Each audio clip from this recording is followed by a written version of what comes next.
Hero बनेका प्रधानमन्त्री, गठबन्धनले हिरोको रूपमा परिभाषित गरेका प्रधानमन्त्री आज जिरो भइरहनु भएको छ। हामीले थाहा पाएनौँ, नेपाल राष्ट्रले थाहा पाएन, नेपाली जनताले थाहा पाएन र उहाँले आफ्ना समकक्षीहरूसित पनि अफगानिस्तानको घटना के हो, क्रान्ति हो र यस प्रकारका हस्तक्षेपहरू, वैदेशिक हस्तक्षेपहरू कुनै पनि स्वाधीन राष्ट्रका निम्ति कामयाबी हुँदैनन्, अर्थहीन हुन्छन् भन्ने कुरा हामीले सिक्नु पर्दछ र त्यही देशमा बलियो राष्ट्रवादी शक्ति दलहरू वा राष्ट्रिय शक्तिको निर्माण हुनुपर्दछ भन्ने कुरा देखिएको छ। भूतपूर्व गोर्खाका समस्या समाधानका लागि 2055 साल र 2075 सालमा भूतपूर्व गोर्खाका समस्या समाधानका लागि सरकारलाई अत्यन्त महत्त्वपूर्ण सुझाव दिएको थियो, तर ती सुझावहरूको कार्यान्वयनतर्फ कुनै ध्यान दिइएको छैन।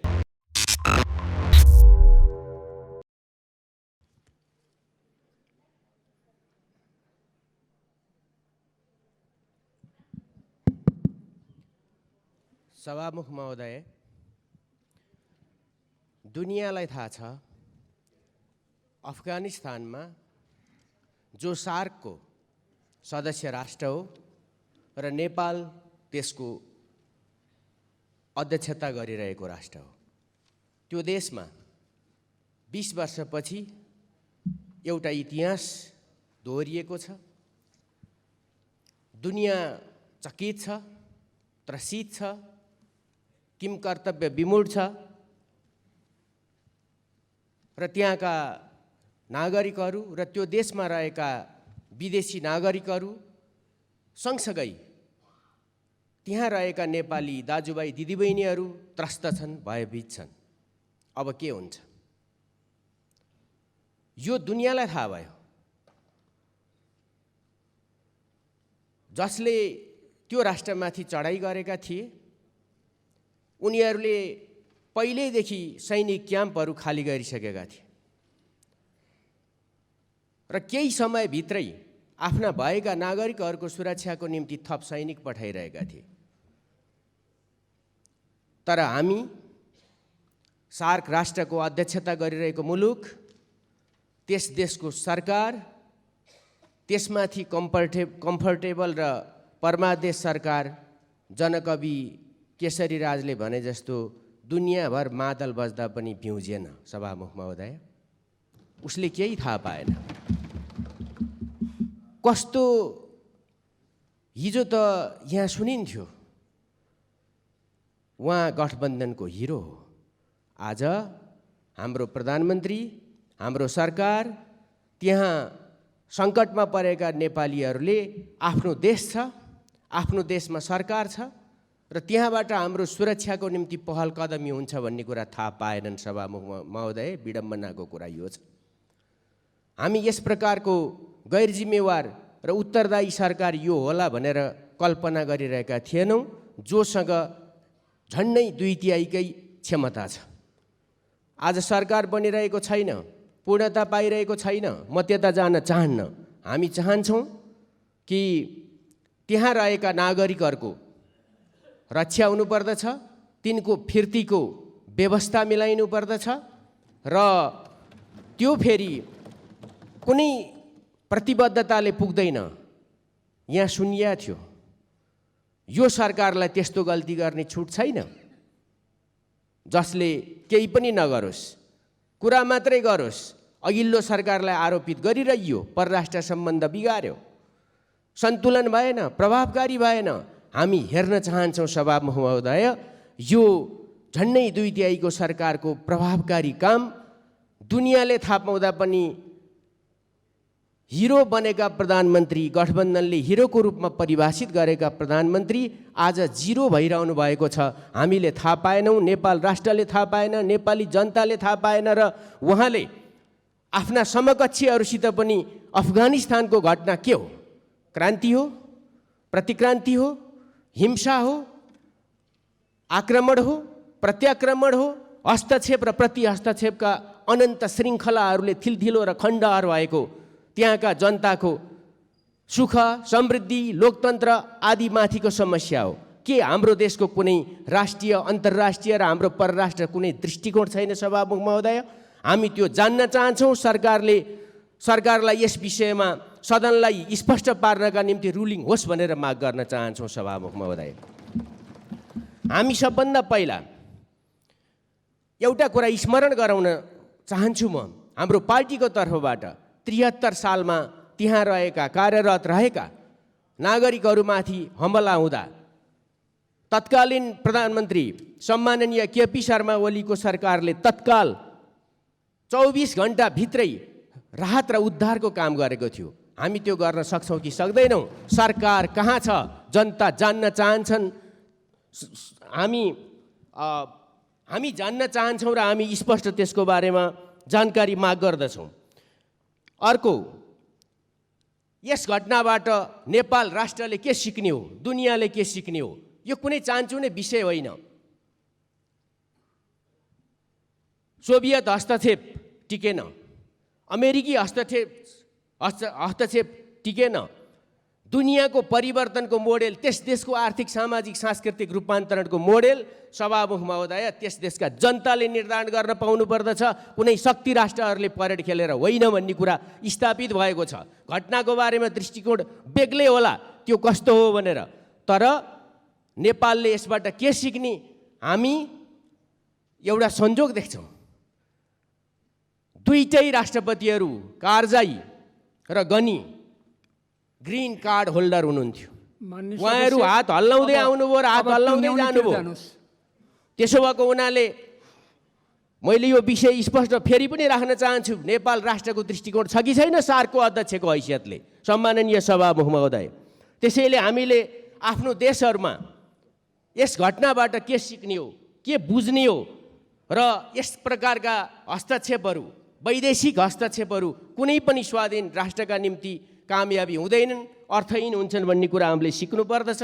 र त्यही देशमा बलियो राष्ट्रवादी शक्ति दलहरू वा राष्ट्रिय शक्तिको निर्माण हुनुपर्दछ भन्ने कुरा देखिएको छ। हामी चाहन्छौँ कि सरकारले यस विषयमा संसदलाई जानकारी गराउनु पर्दछ। त्यहाँ रहेका नागरिक सुरक्षित छन् र सुरक्षित फर्काइनेछ भन्ने प्रतिबद्धता व्यक्त गर्नुपर्दछ र त्यो प्रतिबद्धता सँगसँगै एक्सन गर्नुपर्दछ।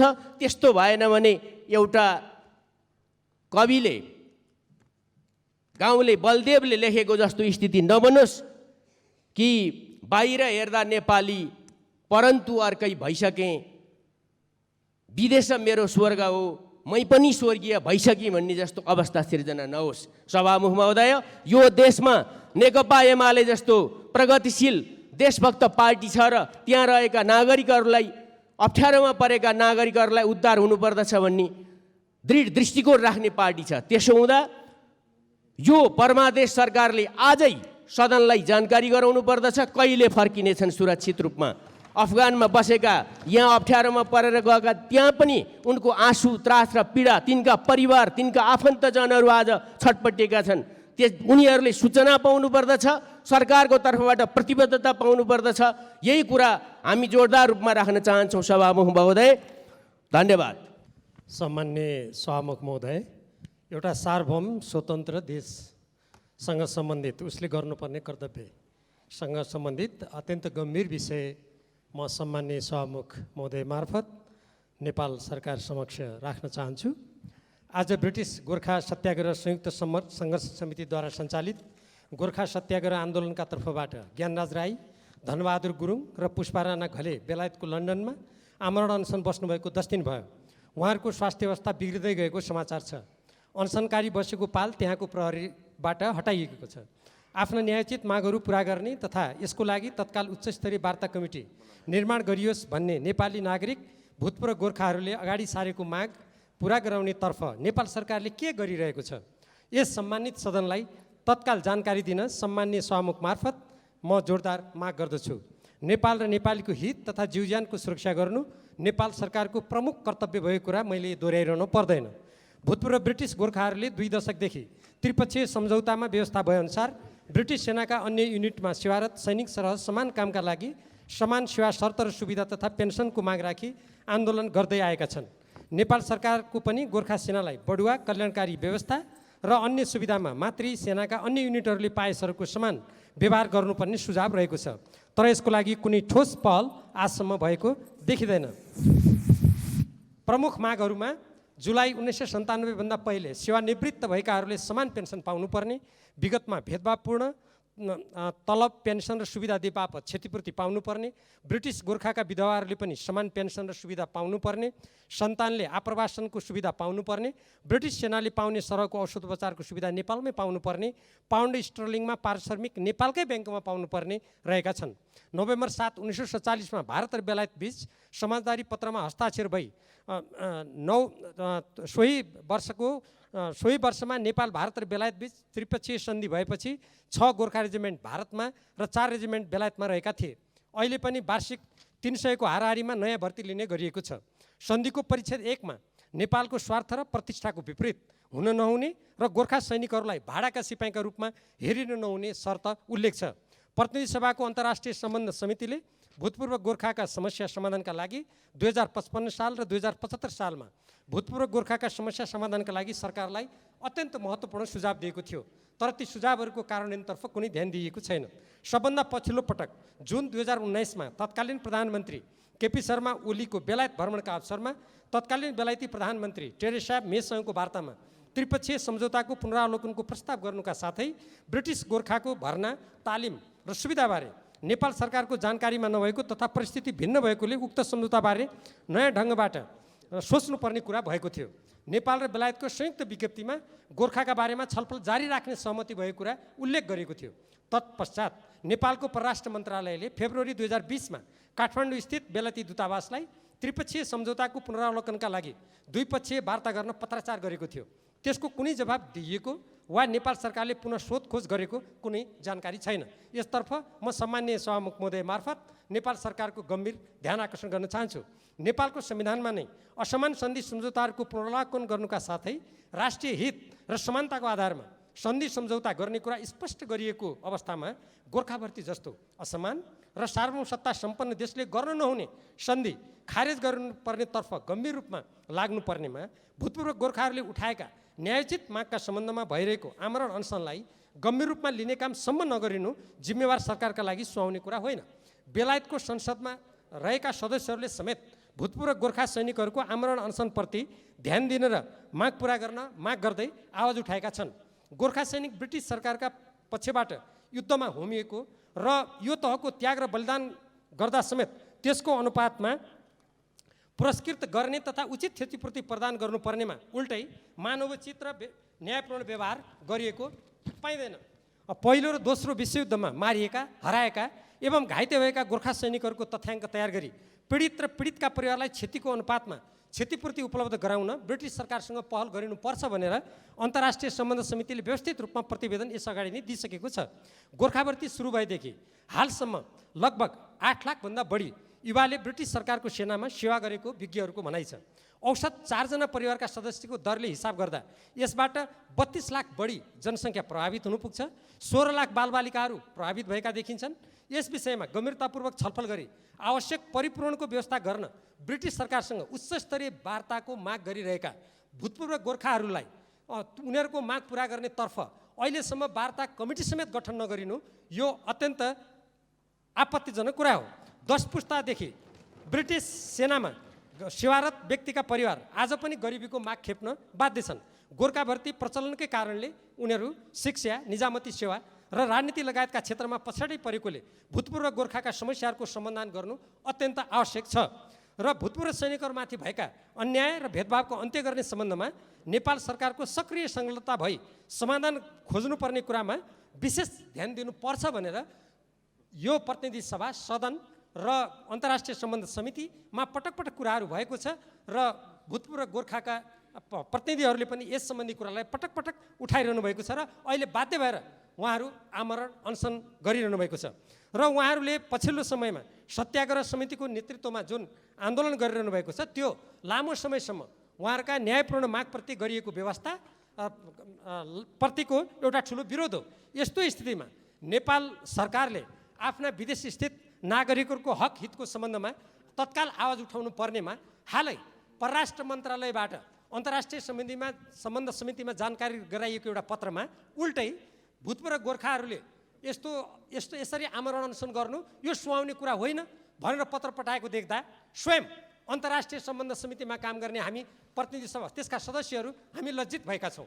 आफ्ना देशका नागरिकहरूको बारेमा जोरदार रूपमा आवाज उठाउने र उनीहरूको हकहितको लागि सरकार अग्रसर हुनुपर्नेमा त्यतातर्फ ध्यान नदिएर उल्टै आफ्नो न्यायोचित माग उठाउने भूतपूर्व गोर्खाहरूलाई हतोत्साहित गर्ने प्रकारका गतिविधि गरिनु अत्यन्त खेदजनक कुरा हो। तसर्थ म सम्माननीय सभामुख महोदय मार्फत भूतपूर्व गोर्खाहरूले आज 10 दिन लामो जुन आमरण अनसन गरेको अवस्था छ, उहाँहरूको स्वास्थ्य स्थिति बिग्रिएको अवस्था छ, यसको लागि कमसेकम तत्काल नेपाल सरकारको संलग्नतामा समेत बेलायती सरकारका जब त्यहाँका सांसदहरूले समेत आवाज उठाइरहेको स्थितिमा तत्काल उच्च स्तरीय वार्ता समिति गठन गरेर यो आमरण अनसनबाट ती जो स्वास्थ्य स्थिति बिग्रिँदै गएका भूतपूर्व गोर्खाका मैले अघि उल्लेख गरेका 3 जना व्यक्तिहरूको ज्यान जोखिममा पर्ने काम नहोस् र तत्कालीन उच्च स्तरीय वार्ता समिति गठन गरेर बेलायती सरकारसँग हाम्रो त्रिपक्षीय सन्धि सम्झौतामा भएका ती प्रावधान त छँदैछन्, अझ त्यसपछि स्वयं त्यहाँ एउटा संयुक्त जुन कमिटी बनाइएको थियो त्यो कमिटी टेक्निकल कमिटी भन्ने छ, जसलाई प्राविधिक समिति भन्छ, त्यसले समेत वार्ता उच्च स्तरमा गर्नुपर्ने भनेर सिफारिस गरिरहेको अवस्थामा त्यसप्रति व्यवस्था हुने काम नहोस् र नेपाल सरकार यो नेपालको संविधानमा उल्लेखित